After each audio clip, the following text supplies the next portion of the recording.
왜 가을이면 더 사람은 외로운 걸까? 다 고민을 하고 있습니다. 조금은 느려요, 바로. 가을이 오면 날씨가 쌀쌀해지고 나무의 잎이 떨어지면서 주위 환경이 변화하는데요. 이런 변화가 사람들의 감정에 영향을 줄 수 있습니다. 또한 가을은 연말을 앞두고 있어 한 해의 마무리와 고독감, 회상을 하게 되는 계절로도 볼 수 있죠. 아니 이분은 그렇지만 모든 사람이 가을에 네. 외로워진다는 것은 아니에요. 누구세요? 계속 얘기하고 있잖아요, 계속. 개인마다 자, 그리고 여기까지 상황마다 들을게요. 다릅니다. 오늘 말씀 감사하고요. 아니 지금 답변해 주신 가을에 대해 총평해 주신 이분 누구세요? 챗GPT입니다. 채...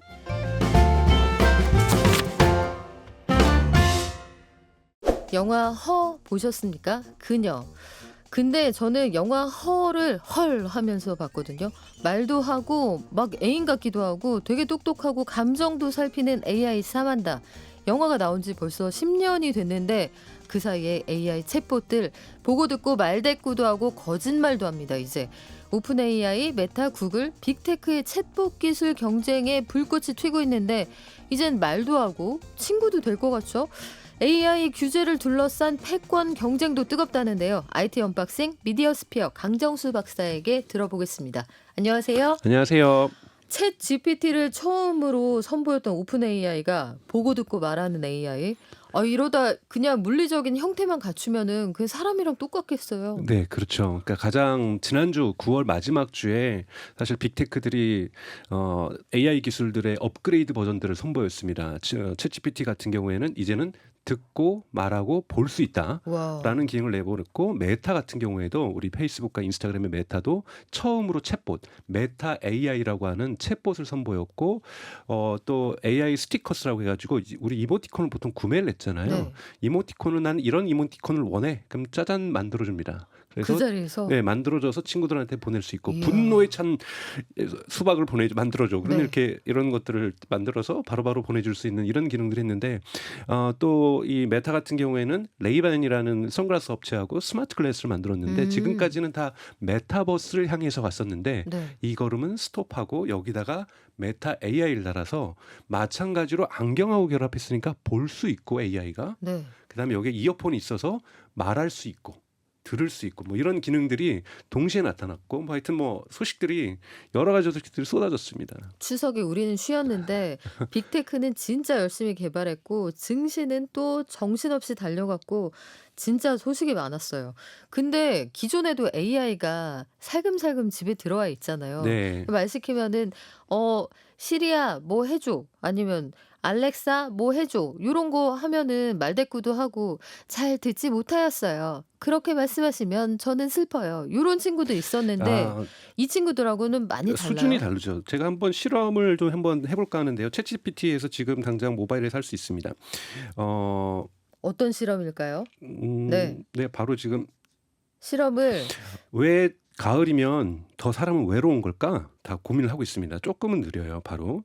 가을이 오면 날씨가 쌀쌀해지고 나무의 잎이 떨어지면서 주위 환경이 변화하는데요. 이런 변화가 사람들의 감정에 영향을 줄 수 있습니다. 또한 가을은 연말을 앞두고 있어 한 해의 마무리와 고독감, 회상을 하게 되는 계절로도 볼 수 있죠. 아니 이분은 그렇지만 모든 사람이 가을에 네. 외로워진다는 것은 아니에요.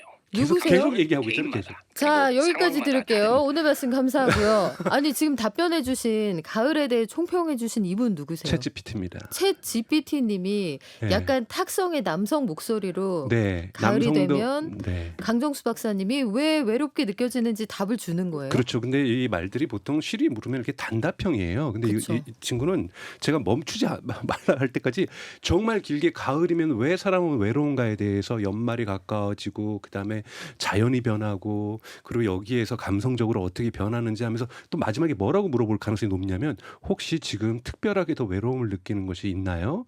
그것이 있으면 저한테 얘기를 해주세요. 어떻게 느껴지시는지. 그러면서 치유와 관련된 많은 이야기들을 해줍니다. 그러면서 자연스럽게 명상센터 12개월 할부로 이어지는 거 아니에요? 그렇지는 않습니다. 그러니까 이 GPT가 이 말하는 것도 이 성우들이 녹음을 했는데요. 성우들의 목소리를 갖다가 했죠. 그래서 지금 한 6명 정도의 여자 2명과 남자 4명으로 지금 성우들의 목소리가 녹음이 돼 있는데 영어로 녹음을 했음에도 불구하고 다른 나라 말로 바꿔도 충분하게 어색하지 않은 미국 사람이라고 느껴지지 않았잖아요, 방금요. 그리고 대단히 네. 막 슬플 때는 슬픔 톤으로 가고 막 화를 할 때는 화를 내는 톤을 나오고 공감할 때는 막 가슴 절절한 톤을 낸다든지 엄마야. 이러한 톤종이나 음색까지도 인간의 흉내를 거의 완벽하게 내고 있다는 점에서 훨씬 더 진화했다고 볼 수가 있습니다. 그래서 이 듣고 말한다는 기능이 좋고요. 또 여러 가지 테스트를 해볼 수 있는데 제가 지금부터 내가 말하는 말을 너는 영어로만 얘기해줘. 그러면 제가 한국말을 말하면 그러면 바로 옆에서 영어로 얘기를 해줍니다. 소름. 그 뭐냐면 조만간에 가까운 시간 내에 동시 통역이 가능해진다는 거거든요. 그러면 통번역 일자리가 대체되겠네요. 그런 문제가 좀 있을 수 있고요. 또는 이제 뭐 젊은 사람들이 저는 이러한 예를 들면 에어팟이라든지 이어폰을 끼고 헤드폰을 끼고서 서로 대화를 하는 거죠. 그러면은 우리 젊은 사람들끼리 서로 사랑에 빠질 수도 있는 거고 이런 다양한 왜냐하면 감성적인 대화들도 할 수 있기 때문에 사무적인 딱딱한 대화들만이 아니라 인간에서의 언어 장벽들이 무너질 수 있는 어떤 징후들을 그 시초들을 지금 보여주고 있다. 뭐 이렇게 말씀을 드릴 수 있고요. 야. 또 볼 수 있다니까요. 사진을 찍으면 됩니다. 사진을 이 모바일 스마트폰에서 여러분들이 수학 문제를 찍으면 바로 풀어드리겠습니다. 야. 뭐 그것도 하고요. 또 얼마 전에 시연이 있었는데요. 순서도라고 있습니다. 우리가 보통 수학 시연 프로차트. 이렇게 네. 순서도를 그리면 보통 개발을 할 때 우리가 프로그래밍을 할 때 소프트웨어 프로그래밍을 할 때 이렇게 순서도를 그리거든요. 뭐 다이아몬드도 나오고 네모도 나오고 뭐 이렇게 이걸 그려서 그걸 찍으면 그거대로 코딩을 해줍니다. 와. 그러니까 볼 수 있다는 건 대단한 거거든요. 그리고 차 시트를 갖다가 이렇게 어린이 시트를 갖다 찍으면 어떻게 부착하는지를 알려주고요. 볼 수 있다는 거는 사실 긴 말이 필요 없다. 백문이 불여일견이다. 그 말이 언어의 경제성이잖아요. 네네네. 그냥 구구절절 말할 필요 없이 딱 보고 지금 말씀하신 그 플로우 차트도 결국은 마름모에서 if, 네. or 이런 거를 그냥 내가 생각해서 바로 연산해줄게 코딩으로 짜줄게 이 얘기잖아요. 그렇죠. 이번에 와. 메타 AI 같은 경우에도 메타에서 발표를 하면서 그러니까 레이반이라는 선글라스 업체하고 협업을 해서 만들었는데요. 아직까지 보지는 못해요. 그런데 내년 초에 업데이트를 통해서 무료 업데이트를 통해서 보게 해주겠다고 얘기를 했어요. 지금 말하는 기능은 되거든요. 듣는 기능하고. 그럼 어떻게 되냐면 저희가 여행을 갈 때 일본 여행을 가시거나 태국 여행을 가실 때 표지판을 우리가 모를 수가 있고 음식 그쵸. 메뉴를 모를 수가 있잖아요. 문맹이거든요. 그러면 네. 눈에다가 뭐 이렇게 그거를 해주는 것이 아니라 귀로 얘기해 주는 거예요. 지금 보시고 있는 내용은 이러이러한 내용입니다. 아, 박물관 갔을 때 이어폰으로 꽂고 있으면 설명해 주는 것처럼. 그렇죠. 그 설명이 이제 우리가 세상 어느 곳에 가도 모르는 문자를 만나도 모르는 예를 들자라면 파리의 개선문 앞에 섰어요. 네. 그거를 보면서 왜냐하면 올림픽이 있으니까 내년에 파리 올림픽이 있으니까 거기를 가서 이렇게 섰을 때 이거는 어떤 역사적 의미를 갖고 있는지 우리 박물관에서 가는 것을 도시 가이드, 시티 가이드 이런 것까지도 인공지능이 볼 수 있다라는 것은 우리에게 무한한 상상력을 주고 있는 거죠. 야, 대단하다. 그러면 기존의 그 단답으로 잘 듣지 못하였습니다. 이 친구들하고 비교하는 거는 뭐 그냥 아, 급이 다른 거네요. 그렇죠. 듣는 능력도 훨씬 뛰어납니다. 그래서 제가 만약에 두 명이서 대화를 하고 있는데 강정수랑 대화를 하고 있었으면 강정수의 목소리를 기억해서 두 명의 대화 속에서도 강정수의 목소리만 골라내서 당신이 저한테 얘기하는 거죠. 그러면서 와. 대답을 할 수 있는 능력도 가지고 있거든요. 그래서 이런 능력들은 대단히 좋아졌는데요. 이것이 가지고 있는 의미가 뭐냐면 사실은 지금 프롬프트라고 해서 여러분들 챗GPT 쓰시면은 또 뭐 하이퍼클로바 쓰면 이렇게 빈칸이 나오잖아요. 맞아요. 사실은 우리나라 5천만 국민 중에서 이 빈칸 채울 수 있는 사람 많지 않아요. 뭔가 막연하거든요. 네. 무슨 이렇게 선문답하는 것도 아니고 내가 백지를 줄 테니 여기를 채워주면 내가 답을 주겠소. 이거는 사실은 대단히 불편한 거였습니다. 좋은 답변은 사실 좋은 질문에서 네, 시작되잖아요. 그러니까 뭐 그런 네. 얘기도 하니까 그럼 저희 어머니한테 어머니 인공지능 나오는데 한번 써보시죠. 그러면 얘야 이것이 무엇이냐 이 백지가 이렇게 말씀하실 거예요. 그런데 이런 분들도 이제는 대화하고 말하고 볼 수 있는 것을 함께 내가 보는 것을 이 친구가 알고 있고 내가 듣는 것을 이 친구가 알고 있다라면 훨씬 더 좋아질 수 있습니다. 이런 것을 보통 인터페이스라고 얘기를 네. 하거든요. 지금까지 인공지능 업체들은 사실은 그렇게 친절하지 않은 인터페이스를 제공해 왔어요. 그런데 점점 이제 볼 수 있고 들을 수 있고 말할 수 있다라는 것은 인터페이스가 좋아진다는 거고 이용자 친화적으로 변하고 있다라는 거거든요. 그래서 지금까지 경쟁은 네이버 하이퍼클로버가 낫냐, 챗GPT가 낫냐, 구글의 바드가 좋냐, 메타의 뭐 메타 AI가 좋냐라는 기술 경쟁이 성능 경쟁이 중심이었다면 이제는 누가 더 소비자에게 친절한가, 누가 더 이용자에게 친절한가, 친절해야 더 많이 쓰는 거거든요. 이러한 경쟁 구도로 바뀌기 시작하고 있다는 것이 이번에 가장 큰 특징이라고 볼 수가 있습니다. 야, 이게 여러 가지 감정이 드는데 너무 사람 같은 인공지능이 그리고 이게 어떤 굉장히 관절이 잘 움직여지는 협동 로봇과 결합한다고 했을 때 네. 노동시장의 변화는 기하급수적으로 빨라질 것이며 네. 그리고 내 옆에 지하철에 앉아있는 이 사람이 사람인지 AI인지 모르는 시대도 올 수 있는 거 아니에요? 물론 궁극에 가서는 그런 네. 문제를 저희가 직면하게 될 거라고 저는 생각이 들어요. 근데 그러기까지 가기에는 그래도 10년이나 20년이나 이런 시간들이 있는 거고요. 당장 이런 부분들은 올해, 내년, 내후년 대단히 빠른 속도로 이제는 아까 말씀드렸던 성능 경쟁을 계속 물밑 작업에서는 계속 진행되겠지만은 계속해서 표면에 드러나는 것은 누가 더 이용자들이 쉽게 사용할 수 있는가. 그렇기 때문에 우리 한국으로 치면 5천만 국민들이 AI가 이렇게 쉽게 내가 사용할 수 있다는 걸 느끼시게 될 거예요. 그러게요. 네. 지금 산업의 변화가 진짜 눈부시다 이런 생각 드는데 갑자기 그 생각 났어요. 디카 초기에 네. 디카가 사실 90년대 초반, 80년대 후반 그때부터 이미 개발이 돼 있었다고 하는데 코닥이 필름이 덜 팔릴까 봐 필름이 맞죠. 들어가야만 운동이 되는 그런 디카를 만들었다가 소니에 뒤져가지고 그 뒤로 코닥이 그냥 사양길을 걸었잖아요. 근데 지금 챗 GPT가 만드는 오픈 AI 같은 것들도 보면 그 사람들이 사용하기가 지금까지 그다지 편하진 않았다. 그럼 누가 뒤에 만들었어도 야, 오픈 AI 불편해. 우리 네. 거는 감성적으로 스며들잖아. 네. 이렇게 접근하면은 이길 수도 있겠네요. 그렇죠. 저는 그래서 AI 시장이라는 건 너무나도 거대하고 방대해서 아무리 지금 오픈 AI가 가장 앞서가고 있더라도 이것이 평생 저는 계속해서 영원히 유지될 거라고 생각하지 않습니다. 이용자의 감성을 잡고 이용자의 호감을 잡고 이용자의 눈길을 잡는 업체가 나타난다라면 성능에서 조금 떨어지더라도 훨씬 더 이용자 친화적으로 사용 사람들이 몰릴 거고 그러다 보면 기술 투자를 또 할 수 있을 거 그래서 오픈 AI를 앞서간다든지 이런 경쟁이 벌어질 거거든요. 그래서 우리가 시장 국면에서 결국은 중요한 것은 소비자의 선택이거든요. 소비자 선택을 놓고 하는 경쟁들이 본격화됐기 때문에 아무리 기술 수준에서 뛰어난 업체들도 과거 그렇잖아요.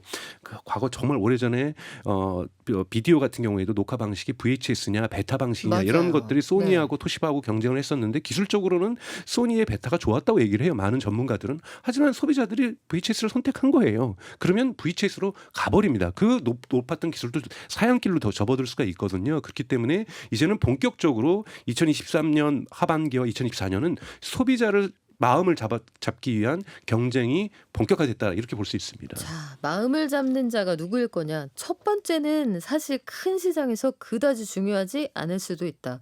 근데 이 와중에 좀 흥미로운 소식이 아이폰을 디자인한 주니 아이브하고 소프트뱅크의 손정희 회장하고 챗 GPT 기술을 가지고 있는 오픈 AI가 뭉쳤어요. 네. 삼총사가 뭉쳐서 AI 스마트폰을 만든다. 이거 좀 긴장하고 봐야 되는 거 아니에요? 그렇죠. 그래서 사실은 외신 보도를 한국 언론들도 많이 받아서 AI가 탑재된 스마트폰이 나올 것이다라고 얘기를 많이 하고 있는데요. 아직까지 그 기사들 인포메이션과 미국의 더 인포메이션이라는 언론과 더 파이낸셜 타임즈에서 보도를 한 거거든요. 그 기사를 보면은 아직까지 뭐 어떤 회사를 만든 것은 아니고 3명이 모여서 브레인스토밍을 했다. 브레인스토밍을 했고 우리가 AI와 하드웨어가 만나서 무엇을 할 수 있을지. 왜냐하면 아이브 같은 사람은 여러분 아시는 것처럼 아이폰을 디자인했던 사람이고 그다음에 애플 워치를 디자인했던 사람이거든요. 그래서 정말 탁월하게 애플이 여기까지 오는 데 있어서 혁혁한 공헌을 했던 디자인에 있어서는 천재적인 사람이기 때문에 이 사람이 만나니 스마트폰을 만들 것이다라고 얘기하는데 스마트폰을 만드는 데 너무나도 오래 걸립니다. 스마트폰을 만들면 거기에 앱도 수백만 가지가 들어와야 되죠. 그리고 각 나라의 이동통신사랑 협약도 해야 되죠. 그래서 스마트폰까지 들어오긴 전 어려울 거라 보는데요. 손쉽게 만들 수 있는 아까 말씀드렸던 이어폰 같은 거, 네. 에어팟 같은 경우를 만들었는데 여기 인공지능이 들어있다든지 오. 이런 건 충분히 빠르게 생산할 수 있고 빠르게 디자인할 수 있고 또는 스마트워치에다가 인공지능을 탑재한다든지 뭔가 좀 손쉽게 시장에 좀 더 빠르게 손쉽게라고 표현하는 건 조금 뭐 과장일 수 있겠지만 좀 더 스마트폰보다는 무게가 무겁지 않게 네. 가볍게 시장을 치고 들어올 수 있는 뭐 목걸이를 만든다든지 뭐 이런 식으로 좀 새로운 가젯을 만드는데 여기에 아이브의 뛰어난 감각적인 디자인과 그리고 오픈 AI가 갖고 있는 뛰어난 AI 기술이 그리고 손정희의 돈이 뭐 이렇게 결합되면서 무엇인가가 시장에 나올 거라고 보고 있습니다. 스마트폰까지 가지 못해도 말씀하신 것처럼 가격 경쟁력이나 규제의 허들을 뛰어넘으려면 웨어러블 시장이 공략하기가 훨씬 좋은 그렇죠. 포인트가 많네요. 네, 네. 그리고 그냥 계속 붙여놓잖아요. 네. 아, 이거 긴장하고 지켜봐야 될 것 같은데 국내에서는 아직 이런 소식이 없고 빅테크 챗봇 개발 경쟁 속에서 아마존은 거대 언어 모델 스타트업 엔트로픽에 40억 달러, 우리 돈으로 한 5조 원 이상을 투자를 한다고 했어요. 네. 요거는 어떻게 받아들여야 그러니까 됩니까? 보셔야 될 것이 이제 오픈 AI도 마이크로소프트가 투자를 했는데 마이크로소프트의 어떤 부분이 투자했냐면 애저라고 하는 클라우드 서비스가 투자를 한 거고요. 마찬가지로 이번에 아마존이 투자한 것은 아마존 상거래 서비스가 투자를 한 것이 아니라 아마존이 가지고 있는 AWS라고 하는 아마존 웹 서비스라고 하는 아마존 클라우드 서비스가 한 겁니다. 그 이유가 뭐냐면 인공지능 학습에 이 클라우드에 있는 흔히 말하는 GPU, 그래서 엔비디아 주가가 오르는 거잖아요. 네. 어마어마한 양으로 필요를 합니다. 어마어마한 양으로 필요로 하고 그다음에 우리가 지금도 질문했는데 조금 답변이 늦어요. 왜 그러냐면 이 흔히 말하는 추론이라고 하는 답변 과정에 또 GPU가 많이 필요합니다. 아, 그러니까 워낙 고비용의 제품이 AI입니다. 그러다 보니까 이 업체들이 흔히 말하는 짝짓기 공생관계를 누구랑 하냐면 클라우드 서비스랑 해요. 그러니까 오픈 AI는 MS랑 했고 MS를 했으니 그 다음에 MS한테 그 협약을 하면서 오픈 AI가 MS의 클라우드 서비스를 사용만 할 뿐만이 아니라 이 오픈 AI 기술을 MS는 애저라는 클라우드 서비스의 서비스 확장하는 데 써요. 저기 보세요. 아마존 서비스에는 인공지능이 없는데 저희에게는 인공지능이 API로 쉽게 제공이 됩니다. 기업 여러분 저희 거 사용하세요. 이렇게 한단 말이잖아요. 그러면 아마존은 자기네 뭐 인공지능을 공개하기도 했지만 조금 장사하는데 뭔가 자기는 없는 제품 이렇게 제품군이 좀 떨어지는 거예요. 그러면 네. 우리도 이 엔트로픽이라는 회사가 오픈 AI에서 이탈해서 오픈 AI에 다니던 사람들이 나와서 만든 회사거든요. 그래서 대단히 오픈 AI가 갖고 있는 챗 GPT하고 비슷한 유사한 기능을 클로드라고 해서 가지고 있습니다. 이걸 그럼 우리가 투자를 하면은 이쪽에 비용도 아껴주겠지만 공생관계죠. 서로 윈윈이죠. 그 다음에 우리는 이 서비스를 기업에게 마이크로소프트처럼 우리도 있어요라고 할 수가 있으니 지금 클라우드 서비스와 이 인공지능 회사가 흔히 말하는 공생관계로 짝짓기를 하고 있다고 볼 수가 있습니다. 그래서 이 엔트로픽에 대한 투자는 대단히 예정되어 있었다라고 볼 수가 있고 여기에 그러니까 사실 구글도 좀 투자를 했었거든요. 네. 구글이 우리도 돈 더 줄게. 오. 지금 이렇게 서로 경쟁하고 있습니다. 뭐 이런 부분들 보시니까 이 네. AI는 클라우드 서비스랑 연관이 돼 있고 클라우드 서비스에 있는 수많은 이 데이터 센터에는 이 GPU 때문에 이런 클라우드 했는 거 그렇기 때문에 엔비디아하고 연결돼 있는 이런 관계를 갖고 있는 거죠. 좋겠다. 묻고 더블로 가. 그렇죠. 다들 좋겠다. 이게 그러니까 실질적으로 기능적인 향상과 우리 이런 거 있다 자랑도 되고 네. 그러니까 장사하는 데도 도움이 되고 실질적인 기능 향상도 되고 마치 게임 유저가 인벤토리에 당장 쓰지 않아도 나 칼도 있고 폭탄도 있고 여기 생명물도 있어 이런 거랑 비슷하다는 느낌도 드는데 클라우드 업체에서는 또 하나 좋은 점이 네. 있어요. 투자를 해주잖아요. 어차피 그 돈 갖고 우리 클라우드 쓸 거예요. 그 비용 낼 그쵸. 거죠. 아 돌고 도는구나. 네. 지금 AI가 이렇게 팍팍 크고 있는데 이 와중에 사실 부작용들도 있어요. 예컨대 네. 톰 행크스가 AI로 만들어진 가짜 광고로 내가 피해를 입었다라고 호소를 하고 있는 상황. 그리고 우리 유명 정치인들이 내가 안 찍은 캠페인이 막 돌고 있는 상황은 이미 여러 번 봤잖아요. 네. 폭발 사고가 있었다라고 네. 오인돼서 펜타곤. 네. 그쵸. 러시아에서 SNS를 타고 확 퍼진 사건도 있었는데 AI를 규제해야 한다는 움직임도 동시에 팍팍 성장하고 있는 것 같아요. 대표적으로 영국은 소수 빅테크 기업들 독점에 맞서서 AI 7대 원칙 이런 걸 만들었던데 지금 상황이 어때요? 그러니까 7대 원칙을 만든 것 중에 핵심은 뭐냐면 클라우드 서비스 업체들 아까 말씀드렸던 아마존의 AWS라든지 마이크로소프트의 애저 너희들 어떤 업체에게 인공지능을 학습시키고 있는지를 공개해.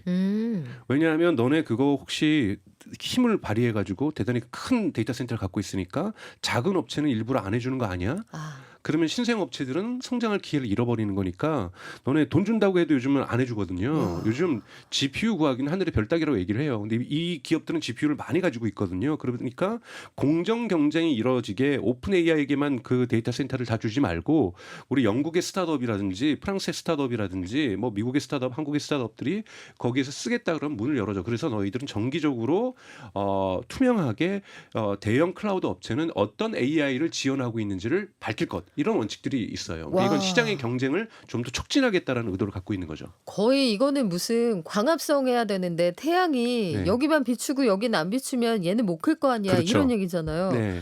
우리가 이런 논의를 하게 된다. 그래서 미국에서는 이제 AI가 만든 콘텐츠는 워터마크를 추가하고 네. 중국은 사전 보안 평가제를 한다는데 이건 뭐예요? 우선은 AI가 항상 중국은 제가 한번 말씀드렸던 것처럼 해야 될 말과 하지 말아야 될 말 두 가지를 배워야 됩니다. 그렇기 때문에 즉 할 말이 있다고 해서 할 수 네. 있는 말을 가르치는 것도 중요하지만 하지 못할 말을 가르치는 것이 중국 AI 업체에게 대단히 중요한 과제거든요. 네. 이 부분 통과하라는 거예요. 예를 들면은 누구에게 대해서 험담을 한다든지 무슨 문에 있었던 사건이라든지 이런 것들을 역사적 사건을 다르게 해석한다든지 이런 거는 있을 수 없는 일이거든요. 그래서 사실은 검열이죠. 그러니까 검열 부분이 이제 중국 같은 경우 들어간 거고요. 자, 그러면 우리는 어떻습니까? 한국은 아직 이제 규제에 대해서 논의는 시작이 되고 있어요. 요즘 국회가 좀 바쁘다 보니까 네. 본격적으로 이 부분을 못 하고 있는데요.